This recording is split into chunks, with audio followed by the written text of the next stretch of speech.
Did you know that beneath the vibrant streets of Romania lies a hidden world? A world where the forgotten live in the shadows. For decades, thousands of homeless people have been living in sewers, forming their own communities, with each group occupying different sewer networks, providing some level of organization and protection. But how is it possible for a person to survive with the exposure to toxic gases? And how do these 6,000 people manage to survive the harsh conditions of the sewer, including the lack of law enforcement, starvation, low oxygen levels, and flooding?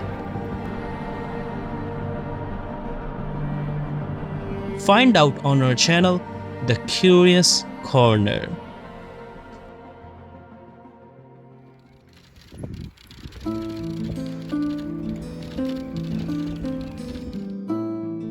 Romania is a southeastern European country, known for the forested region of Transylvania and the Dracula legend. It is one of the fastest growing economies in the European Union, with a GDP of $300 billion, and is considered one of the most attractive destinations for expats looking for a cheap and comfortable place to live with beautiful landscapes. But just like many other countries, this country also has a dark history.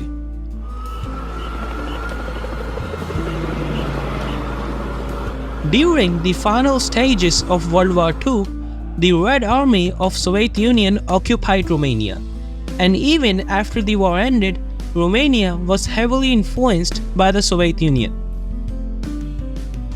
The Soviets wanted to establish a regime loyal to Moscow, and with the help of the Romanian Communist Party, they forced the King of Romania to abdicate and established a communist government.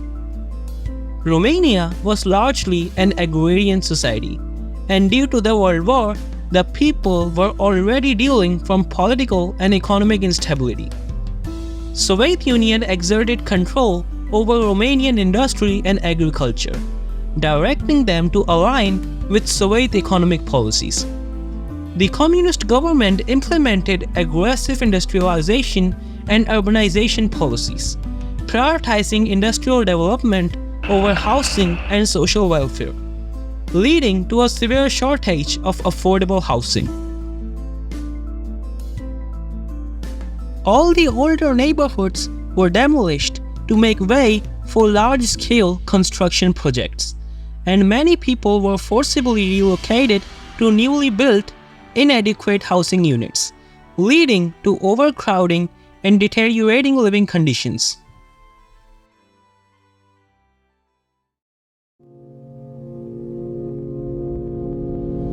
After a few decades, Romania was experiencing severe economic difficulties, including energy shortages and widespread poverty. All the agricultural and industrial productions were exported to pay off foreign debts, resulting in reduced living standards and a lack of basic necessities.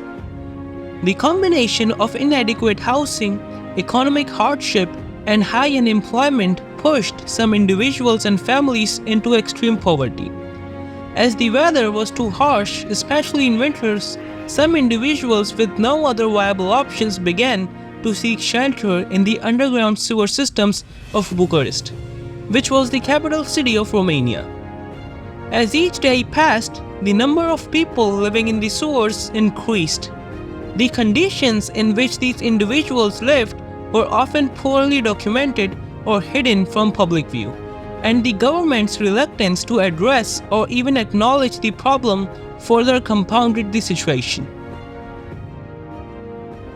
After a series of protests, the communist government lost control.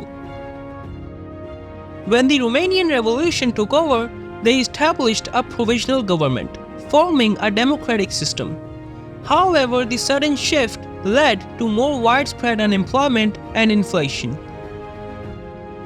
The population of people living in sewers continued to increase, and due to a lack of funding in orphanages and old age homes, many elderly people and orphans also began moving into the sewers.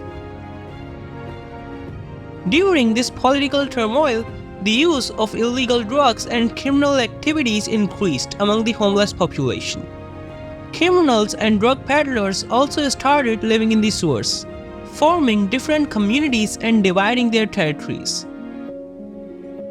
Surviving in an underground sewer is incredibly harsh and dangerous. Over time, people exposed to such harsh conditions may develop some level of immunity, although they still face significant health risks.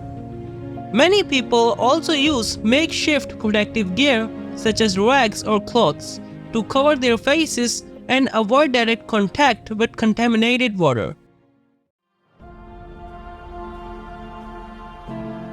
People have learned to avoid the most dangerous areas within the sewers, such as places where gases are concentrated or where there's a high risk of flooding. This knowledge is often passed on within the homeless community. Even in such extreme conditions, people often band together for mutual support. While law enforcement is largely absent in the sewers, the informal communities themselves often enforce their own rules to maintain order and safety. This might include sharing food, protecting one another, and maintaining certain areas as safe zones. They even help newcomers adapt to the environment. All the people living in the sewers are highly mobile, relying on scavenging food from dumpsters or receiving aid from charities or local people. Water can sometimes be accessed from above-ground sources, or also filtered rainwater that seeps into the sewers is consumed.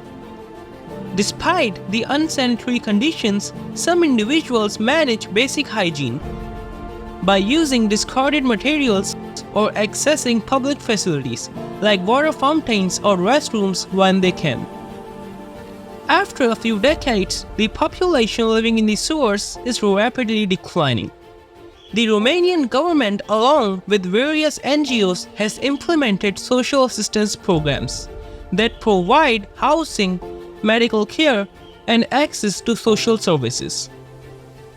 Outreach teams frequently visit the underground communities to offer support and encourage individuals to leave the sewers. Drug addiction treatment and job training are also offered to these individuals.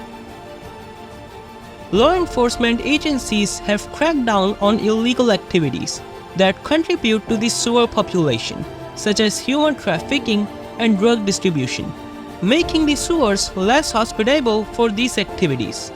However, the chance of these people no longer living in the sewers depends on the effectiveness of these measures. According to various reports, there is hope that these individuals will eventually reintegrate into society, and the hardships they face every day will finally come to an end. Thank you so much for watching. Please like and subscribe our channel, The Curious Corner.